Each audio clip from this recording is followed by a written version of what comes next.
Saya malam ini mengambil keputusan saya tidak mau khotbah yang bagus buat Anda dengar.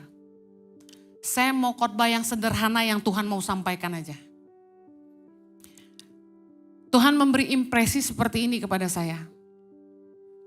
Bahwa dia tuh Bapa yang sangat mengasihi kita.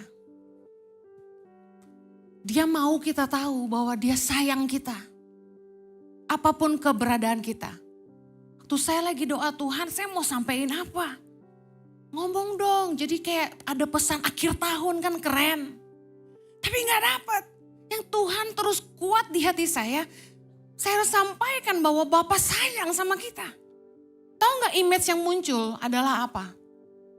Ketika saya melihat anak-anak saya masih kecil. Mereka gak perlu lakukan apa-apa untuk mendapatkan cinta saya. Anda tahu kita harus percaya bahwa Tuhan mengasihi kita bukan karena apa yang kita bisa lakukan untuk Tuhan. Saya mau ulangi. Terima ini. Kita harus percaya bahwa Bapa mengasihi kita bukan karena apapun yang bisa kita lakukan bagi Dia. Tuhan mengasihi kita sebelum kita bisa kasih apapun sama Dia dan lakukan apapun bagi Dia. Katakan amin. Firman Tuhan berkata dalam 1 Yohanes 4 ayat 19. Kita mengasihi karena Allah lebih dahulu mengasihi kita. He loves us first. Ibarat kalau Anda tanya suami istri. Felix sama Tasya siapa yang jatuh cinta duluan? Tasya atau Felix? Biasanya Felix akan bilang Tasya. Oh Tasya bilang Felix dong. Kalau orang tanya sama Jojo. Jojo sama Henny siapa yang naksir duluan? Jojo akan bilang Henny dong. Kenyataannya Jojo dong. Tapi saya kasih tahu. Kita dengan Tuhan. Tuhan yang naksir kita duluan. Tuhan yang jatuh cinta sama kita duluan. Sebelum Anda pernah lakukan apapun bagi Dia. Sebelum Anda bisa kasih apapun sama Dia. Seperti layaknya seorang anak yang lahir. Saya tuh tiba-tiba dikasih Tuhan gambaran. Baby Chloe Zoe yang lucu. Mereka lucu banget waktu kecil, gendut, kembar. Ada 2, Dolby Stereo. Nangis berdua, ketawa berdua, gigit-gigitan berdua. Lucu banget. Mereka begitu menggemaskan dan saya begitu sayang sama mereka. Anak tuh gak perlu lakukan apa-apa untuk mendapatkan kasih papahnya. Papanya sayang mereka. Meskipun kadang mereka nyebelin, ngeselin. Saya kasih tahu. Kita tuh sayang anak kita. Seberapapun dia menyakiti kita. Anda mungkin masih punya anak-anak kecil-kecil yang ya paling bandelnya apa sih? Gak mau nurut disuruh mandi. Anak makin gede, tantangannya beda lagi. Yang setuju bilang amin. Seiring berjalannya waktu Chloe Zoe mulai besar. Udah mulai ngerti bilang no. Enggak nurut. Dan lebih dengar teman daripada orang tuanya. Beberapa kejadian melukai hati saya. Beberapa kali saya merasa tertolak. Sampai saya pernah mengeluarkan statement begini ke anak saya. Jutaan anak di luar sana akan berharap jadi anak saya. Tapi kamu tidak menghargai kamu punya mama seperti saya. Saking kecewanya, saking jengkelnya. Tapi saya kasih tahu. Sesalah-salahnya mereka sama saya. Tidak pernah bisa mengurangi cinta saya sama mereka. Sesalah-salahnya anak-anak saya sama saya. Tidak pernah bisa membuat saya berkurang menyayangi mereka. Dan Tuhan mau kasih tahu kita. Bahwa dalam Roma 5 ayat 8. Allah menunjukkan kasih-Nya kepada kita. Oleh karena Kristus telah mati untuk kita ketika kita masih berdosa. Tuhan itu udah jatuh cinta sama kita. Sejak kita tuh masih kotor, najis, gak layak. Dia sayang kita. Dia terima kita apa adanya. Salah satu hal yang paling melelahkan jadi manusia adalah ketika kamu harus berbuat sesuatu untuk dihargai orang lain. Bahwa kamu harus berguna untuk diterima. Bahwa kamu harus memberikan sesuatu baru kamu disayang. Pernah orang tua merasa gini, kalau papa gak kaya kamu juga gak sayang sama papa? Orang tua pernah pasti ngomong gitu. Saya kasih tahu. Tuhan mengasihi kita apa adanya. Gak ada tuntutan. Gak ada kecuali, gak ada. Dia mengasihi kita waktu kita berdosa. Yang artinya kita gak layak terima kasihnya dia. Tapi dia sudah memilih untuk mengasihi kita. Pasti ada yang bertanya gini, apalagi yang merasa berdosa jarang ke gereja setahun sekali. Kalau hari ini saya masih hidup dalam dosa, apakah Tuhan masih mengasihi saya? Tuhan pasti terluka kalau kita menyakiti hatinya, amin. Seperti saya terluka ketika anak-anak saya menyakiti saya. Tapi dia sabar. Dia sabar supaya apa? Supaya kasih kita kesempatan untuk bertobat dan berbalik kepada dia. Tuhan tuh sabar karena dia sayang sama kita. Saya tuh sabar banget sama anak-anak saya. Hampir gak pernah saya tuh marah besar. Kalau sampai saya tuh udah marah besar berarti itu salahnya udah parah banget. Sabar banget karena sayang banget. Tuhan tuh sabar banget sama kita. 2 Petrus 3 ayat 9b berkata begini.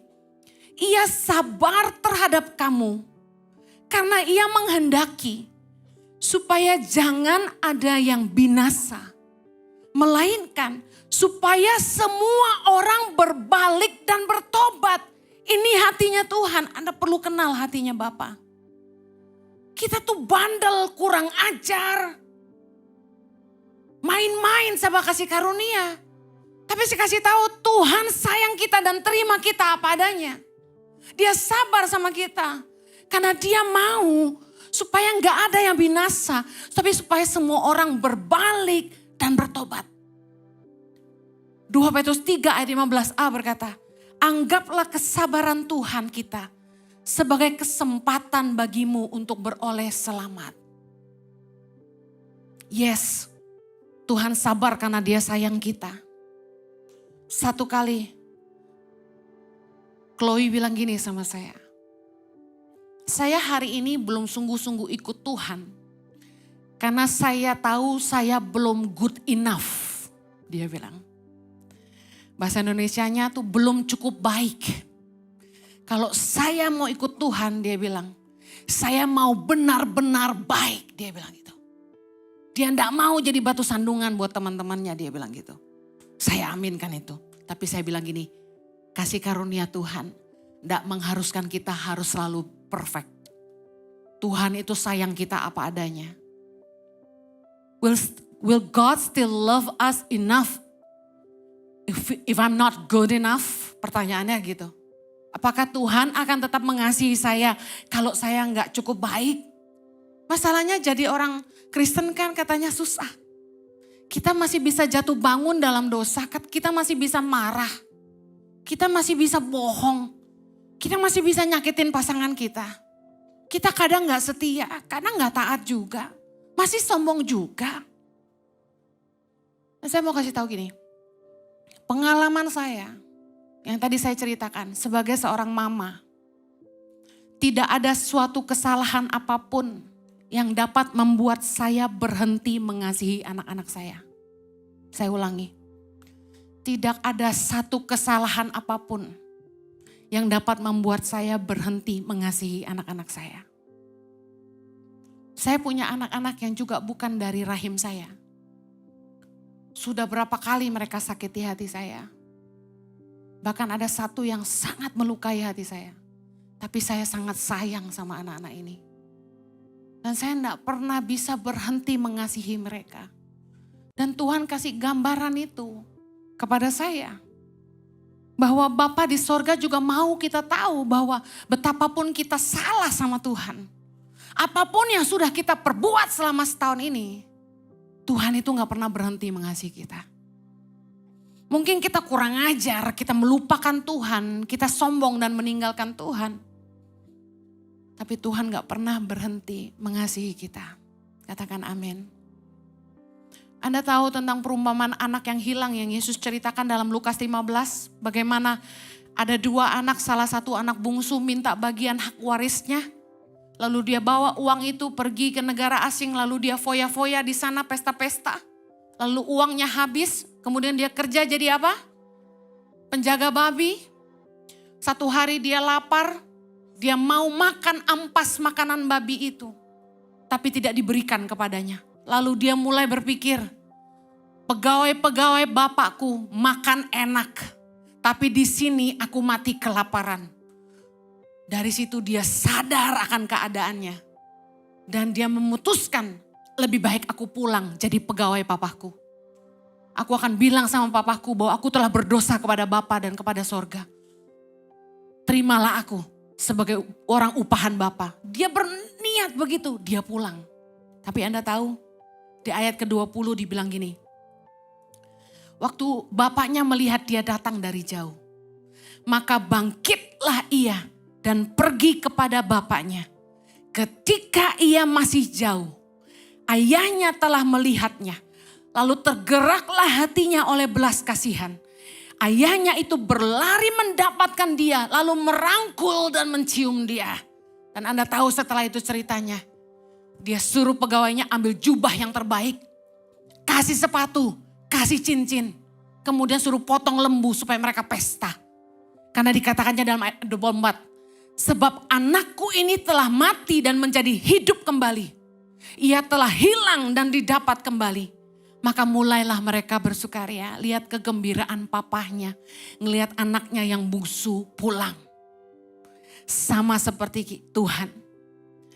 Tuhan tuh gak pernah berhenti menanti kita kembali. Tuhan tuh selalu nunggu kita pulang, walaupun kamu cuma mau ke IJI setahun sekali. Tuhan sabar sama kita, karena dia sayang sama kita.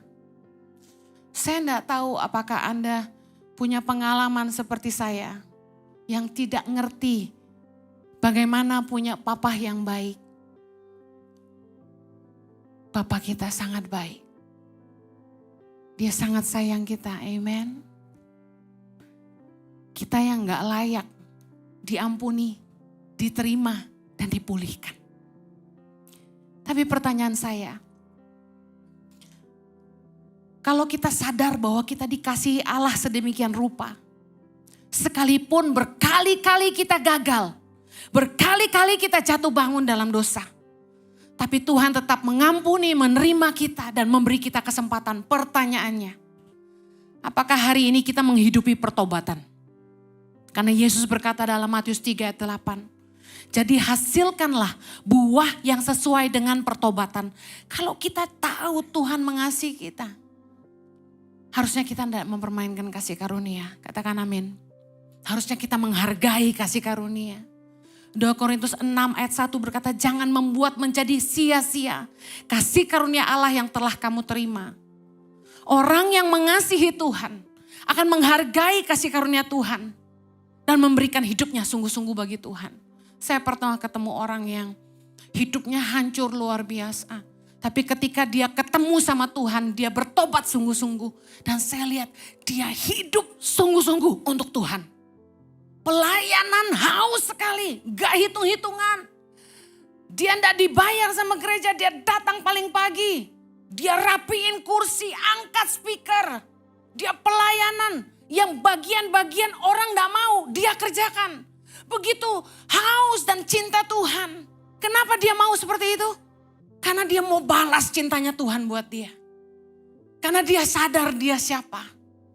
Dia sadar Tuhan mengasihi dia dan memulihkan hidupnya. Dan dia mau balas itu dengan melayani Tuhan sungguh-sungguh. Dia kasih hidupnya buat Tuhan. Tanda orang yang sungguh-sungguh sadar akan kasih Tuhan. Mereka akan bertobat sungguh-sungguh dan memberikan hidupnya sungguh-sungguh buat Tuhan. Malam hari ini, maukah Anda memberikan hidupmu kembali buat Tuhan? Maukah Anda memberikan hatimu untuk Tuhan? Mungkin ada yang bertanya, kalau Tuhan mengasihi aku, kenapa hidupku susah? Kenapa usahaku gagal? Kenapa keluargaku berantakan? Katanya Tuhan sayang. Jangan selalu menyalahkan Tuhan ketika keadaan tidak sesuai yang kita inginkan. Jangan selalu menuduh Tuhan ketika kita harus melewati yang namanya pergumulan dan penderitaan. Secara cepat saya akan bagikan 3 penyebab masalah di hidup kita. Yang pertama, kesalahan kita sendiri. Katakan kesalahan kita sendiri. Yakobus 1 ayat 14 kita baca sama-sama. Tetapi tiap-tiap orang dicobai oleh keinginannya sendiri. Karena ia diseret dan dipikat olehnya. Saya kasih tahu, keinginan kita yang membawa kita kepada pencobaan. Kita tuh maunya banyak. Istri 1 mau 2. Rumah kecil mau yang besar. Naik motor mau mobil. Apapun gak pernah cukup buat kita. Karena kita gak bisa menahan keinginan mata. Akhirnya hutang kartu kredit numpuk. Akibat healing kebanyakan. Hutang gak bisa bayar. Cicilan nunggak. Standar hidup kita yang seringkali ketinggian dibandingkan kemampuan, tapi kita bilang Tuhan tidak menyediakan. Anak ulang tahun mau pesta, harus bikin goodie bag kayak teman-teman di Instagram. Harus gaya. Anak sekolah mesti mahal, gengsi dong kalau nggak internasional. Nggak punya mobil harus nyicil. Kalau nggak malu dong teman-teman yang lain punya. Kita yang seringkali banyak maunya. Tidak bisa mengukur kemampuan kita. Akibatnya kita susah sendiri. Lalu kita nyalahin Tuhan tidak menyediakan. Padahal Tuhan selalu memberikan yang kita butuhkan. Katakan amin. Kita susah karena perbuatan kita sendiri. Kita juga jangan lupa bahwa kita akan menuai yang kita tabur. Amsal 26 ayat 27, baca sama-sama. Siapa menggali lubang akan jatuh ke dalamnya. Dan siapa menggelindingkan batu, batu itu akan kembali menimpa dia. Awas dengan taburan kita. Jangan saat Anda menuai taburanmu yang buruk di masa lalu, kamu nyalain Tuhan. Kenapa usaha saya sepi, kenapa Tuhan tidak tolong saya, kenapa Tuhan tidak berkati saya. Saya hidup sudah lebih dari 45 tahun. Saya udah ketemu banyak orang di hidup saya dari saya kecil. Dan hari ini saya ketemu mereka, mereka sudah besar. Saya menyaksikan dengan mata kepala sendiri bahwa semua orang akan menuai taburannya selama muda. Waktu dia masih sehat, waktu dia masih kuat, waktu dia masih muda. Apa yang dia tabur itu yang dia tuai di masa tua. Orang yang dari muda hanya main-main dengan hidupnya, tidak pernah serius, bercanda terus. Gak benar hidupnya. Saya lihat hari ini ujungnya juga bercanda. Gak ada yang benar sama hidupnya. Taburlah yang baik dalam hidupmu. Orang tuh sukses gak satu hari. Orang hanya lihat keberhasilan kita hari ini. Orang gak lihat taburan dan air mata dan penderitaan kita yang kita tabur puluhan tahun sebelumnya. Tidak ada keberhasilan dalam satu malam. Kalau Anda hari ini bilang setahun ini kenapa toko saya sepi? Tanya pada dirimu sendiri, kenapa sepi? Jangan selalu tunjuk ke atas mana Tuhan. Yang kedua, masalah di hidup kita adalah cobaan dari iblis. 1 Petrus 5 ayat 8 berkata, sadarlah dan berjaga-jagalah, lawanmu si iblis berjalan keliling sama seperti singa yang mengaum-ngaum mencari orang yang dapat ditelannya. Anda tahu? Iblis itu paling tahu godaan apa yang paling sulit Anda tolak. Saya ulangi, iblis paling tahu godaan apa yang paling sulit Anda tolak. Karena itu Anda perlu berdoa. Tuhan, jauhkan aku dari hal-hal yang sulit aku tolak. Yesus berkata dalam Matius 6 ayat 13, dalam doa Bapa kami, dan janganlah bawa kami ke dalam pencobaan, tetapi lepaskanlah kami daripada yang jahat. Amen. Kita tahu bahwa iblis akan selalu menjatuhkan kita, makanya kita harus berdiri teguh dan berjaga-jaga, kata firman Tuhan. Karena tidak seorang pun kuat. Jangan sampai kita buka celah. Karena iblis paling tahu kelemahan kita. Yang terakhir, penyebab masalah di hidup kita adalah ujian dari Tuhan. Tadi kita bicara Tuhan sayang. Tapi kenapa hidup kita banyak penderitaan? Kenapa Tuhan izinkan pergumulan? Mari saya jelaskan. Anak tuh dipukul bukan berarti orang tua gak sayang. Yang setuju katakan amin. Anak yang dikasihi pasti dididik Tuhan. Ibrani 12 ayat yang kelima kita baca sama-sama. Dan sudah lupakah kamu akan nasihat yang berbicara kepada kamu seperti kepada anak-anak. Hai anakku, janganlah anggap enteng didikan Tuhan. Dan janganlah putus asa apabila engkau diperingatkannya. Ayat 6 sama-sama. Karena Tuhan menghajar orang yang dikasihinya. Dan ia menyesah orang yang diakuinya sebagai anak. Ayat 10 kita lompat. Sebab mereka mendidik kita dalam waktu yang pendek. Sesuai dengan apa yang mereka anggap baik. Tetapi dia menghajar kita untuk kebaikan kita. Supaya kita beroleh bagian dalam kekudusannya. Amen. Tuhan tuh kalau menghajar kita untuk kebaikan. Tuhan itu mendidik kita untuk menyelamatkan kita. Saya percaya gini, bagi Tuhan, kemewahan, kekayaan itu bukan ukuran berkatnya bagi kita. Tapi banyak kali orang merasa gini, kalau enggak sampai kaya raya berarti Tuhan belum memberkati. Tuhan akan lihat gini, kalau sampai kamu kaya lalu kamu meninggalkan dia, Tuhan enggak akan pernah kasih kamu kaya dan itu kebaikan dia. Saya pernah cerita bahwa saya dulu waktu pulang dari Australia meninggalkan semuanya dan harus mulai lagi dari nol karena panggilan Tuhan. Saya sempat mengeluh sama Tuhan dalam doa dan saya bilang begini, Tuhan, saya tahu bahwa segampang membalikan telapak tangan kalau Tuhan mau memberkati saya. Tuhan bilang gini saat itu, aku yang tahu hatimu. Kita kadang-kadang sok tahu. Kita merasa harusnya sekarang Tuhan, aku udah bosen kayak begini. Aku udah bosen hidup pas-pasan. Tiap bulan belum gajian udah habis. Aku bosen tiap bulan harus stres mikirin uang. Kapan kayaknya Tuhan? Berapa banyak yang sering doa kayak gitu? Gak usah angkat tangan. Masa ngekos terus Tuhan? Minim-minim punya apartemen.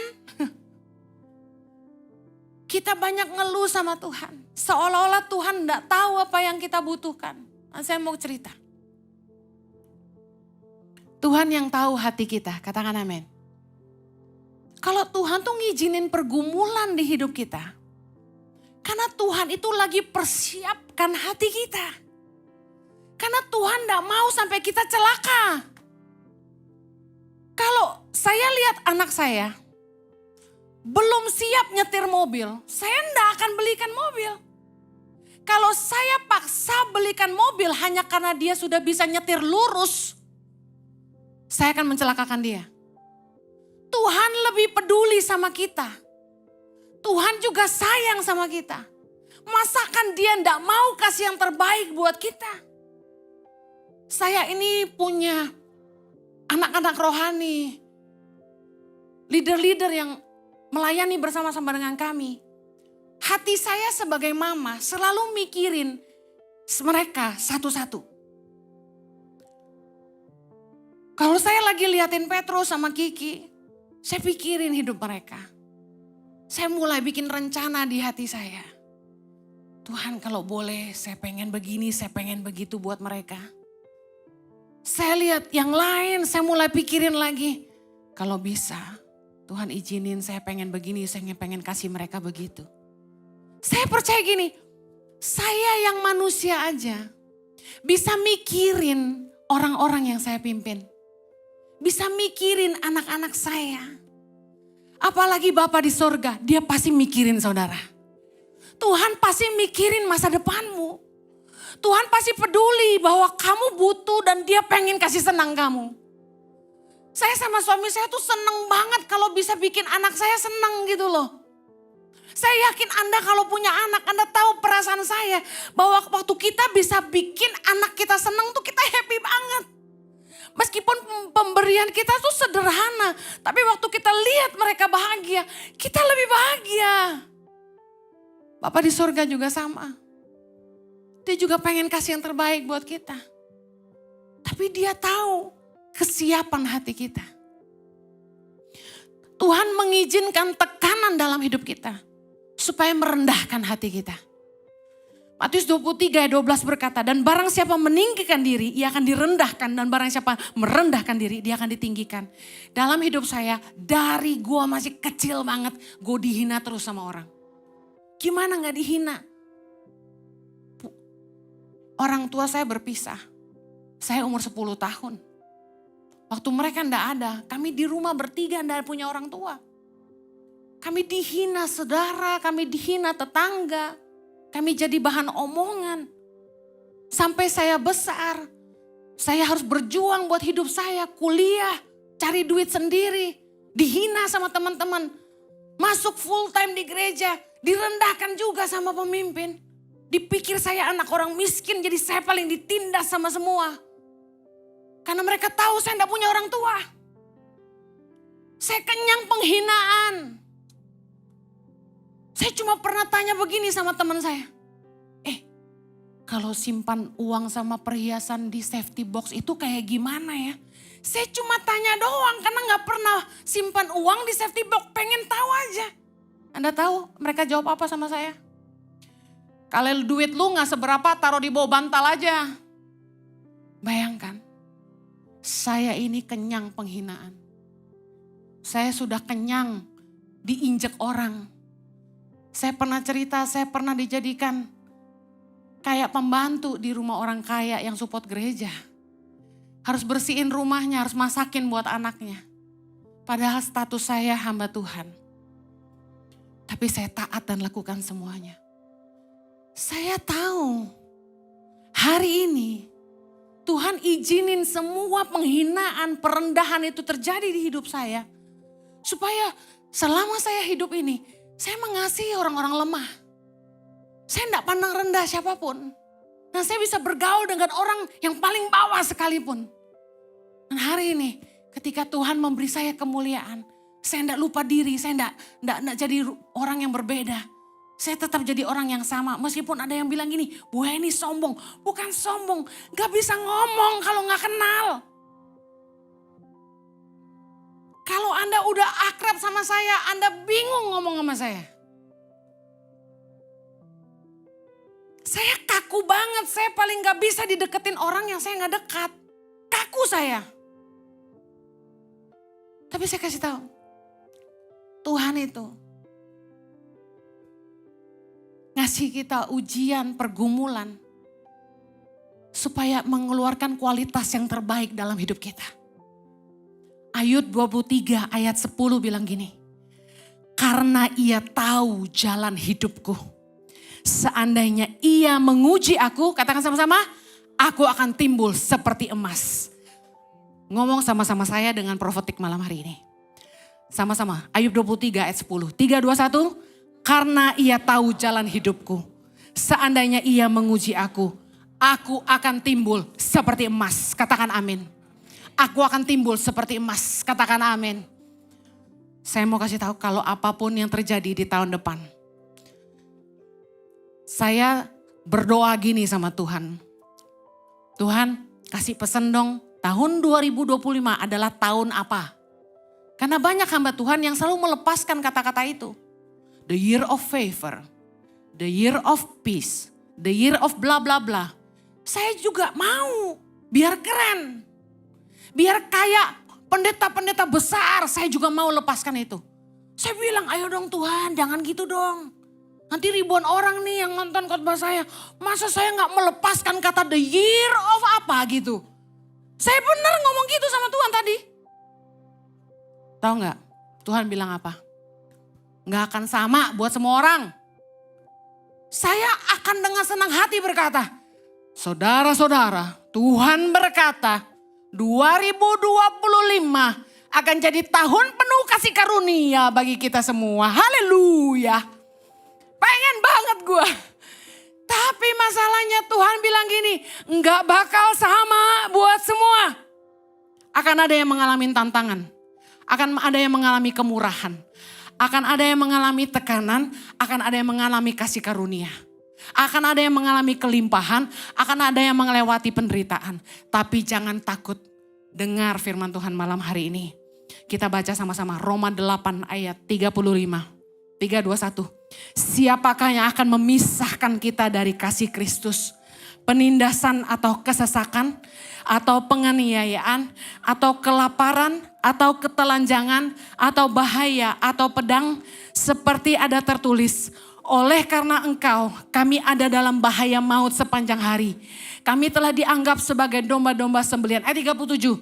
Tapi dalam semuanya itu kita lebih daripada orang-orang yang menang oleh Dia yang telah mengasihi kita. Apapun yang akan kita hadapi di tahun depan, percayalah bahwa kita punya Bapa yang mengasihi kita, yang akan membawa kita kepada satu kemenangan, kepada kemenangan yang lain, dan kasih-Nya tidak akan pernah meninggalkan kita. Katakan amin. Haleluya. Mari akhiri tahun 2024 dengan menaruh pengharapan kita kepada kasih Bapa yang kekal. Kasih yang tidak pernah berubah. Kasih yang selalu ada buat kita, apapun keadaan kita. Kasih yang menerima kita apa adanya. Mari akhiri dengan satu doa permohonan. Karena Dia Bapa yang baik bagi kita.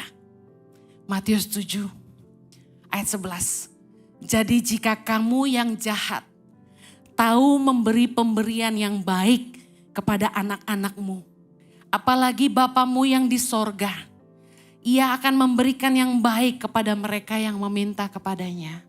Pejamkan matamu dan minta yang terbaik sama Tuhan malam ini. Dengan iman katakan, aku percaya Engkau mengasihi aku Tuhan. Engkau Bapa yang baik dalam hidupku. Engkau Tuhan yang pasti memberikan yang baik kepada anak-anak yang minta kepadamu. Mari minta sama Tuhan. Naikkan permohonanmu. Dia dengar doamu malam ini. Thank you Jesus. Mintalah maka akan diberikan kepadamu. Carilah maka kamu akan mendapat. Ketuklah maka pintu akan dibukakan bagimu. Mari bawa doa-doamu. Bapa di sorga, kami butuh pribadi-Mu bersama-sama dengan kami memasuki tahun 2025. Lebih dari sekedar doa Tuhan, kami sungguh-sungguh memohonkan penyertaan-Mu yang sempurna. Lebih dari harta, lebih dari apapun yang ada di dunia ini, kami perlu Engkau Tuhan. Bersama-sama dengan kami memasuki tahun 2025. Apapun yang ada di hadapan kami percaya bahwa tidak akan ada yang dapat memisahkan kami dari kasih-Mu. Oleh kasih-Mu, kami pasti menang. Oleh kasih-Mu, kami akan mampu melewati segala sesuatu. Kami percaya kesetiaan-Mu Tuhan akan menyertai kami di sepanjang tahun 2025. Hamba-Mu berdoa berkati umat-Mu. Menjadi tahun yang penuh dengan kasih karunia dalam hidup mereka. Tahun penyertaan Tuhan yang sempurna bagi setiap mereka. Ada kasih karunia Tuhan yang memampukan mereka melewati segala sesuatu. Di dalam nama Yesus hamba-Mu melepaskan doa ini. Haleluya. Amen.